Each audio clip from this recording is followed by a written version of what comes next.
Today, I thought it would be appropriate, beginning of the year, let's talk about fall-proofing your home, okay? Now, did you know each second of each day in the United States, an older adult falls?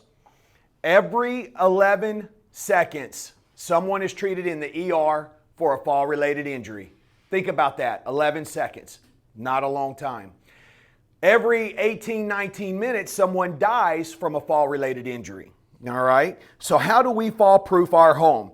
Well, 60% of falls happen inside the home, 10% of falls, 10% in a healthcare center such as a hospital, clinic, or nursing rehabilitation facility. 6 out of every 10 falls happens at home. So it's important we fall-proof our home. What are some of the things we can do?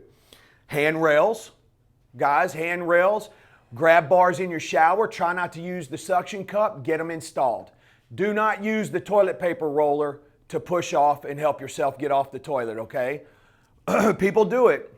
My very first client did that, fell, it gave way, he fell, broke his shoulder, broke his hip, and he was gone 18 months later. It was just a downward spiral. Lots of events happened, but that's what sent me on this balance journey. Now, when it comes to bathrooms, guys, you want non-skid mats, strips. Think about turning night lights. We always talk about lighting the way. As I'm learning, as I'm getting older, it's getting really hard to make it a full night's sleep without having to get up and make a bathroom run, right? Make sure you have lights in the way. Make sure your path is cleared, especially when you're traveling, all right? Be wary of dogs, small pets. But at night, make sure that path is clear and you have a good path to follow, all right? Make sure, flashlight, that's also a good idea. Keep a flashlight. When it comes to the bedroom and getting up out of bed, last thing I'm gonna leave you with, use the 3-second rule, all right? I call it the 3-second rule. What is the 3-second rule? Well, when anyone stands from a seated position, your blood pressure drops. So from here to here, my blood pressure just dropped. Now, it was insignificant, it was unnoticeable, it was undetectable. But sometimes, you guys, if you notice when you stand, especially if you've been sitting or you've been laying down for a long time and you stand up really quickly, you get lightheaded. Okay? That's because your blood pressure dropped really low. All right? Don't panic, it's coming back. 3-second rule at night when you get up. Sit up in bed, count to 3. Turn around, put your feet on the floor, let the bottom of your feet, those mechanoreceptors, feel the floor, whether it be carpet, whether it be a hard surface, tile, wood, whatever it is. Let your feet hit the floor and register with the brain. Count to 3. Stand, but when you stand, you're going to have your legs on the back of the bed. Again, 1, 2, 3, and then proceed.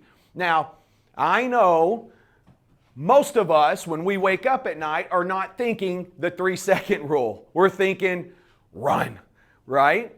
But if you can, try to leave yourself a note or some kind of reminder to help you remember, okay? Lots of people fall. Majority of the falls in the home happen in the bathroom, okay, as we just talked about, so as we just read. All right, with that being said, let's stand. Let's go behind our chairs. Let's rock and roll. Time to get started. Ha! I'm not singing the Black Eyed Peas. There was an article too I read about hormones too. That when the melatonin that helps you sleep, that has to decrease when you get up. And so it's hormonal balance as well as other balance. Right. If you don't, talking about hormones, guys, in case you can't hear online, talking about melatonin and trying to decrease the melatonin as the sun comes up. You do have a circadian rhythm in your body. When the sun goes down, the body starts to recognize it's time to rest. Yeah, but you know, be careful with those aids, those sleep aids. They can make you groggy in the morning. If you don't have hormonal balance in the body, hormonal harmony, the body's going to be a wreck. All right, so let's start here.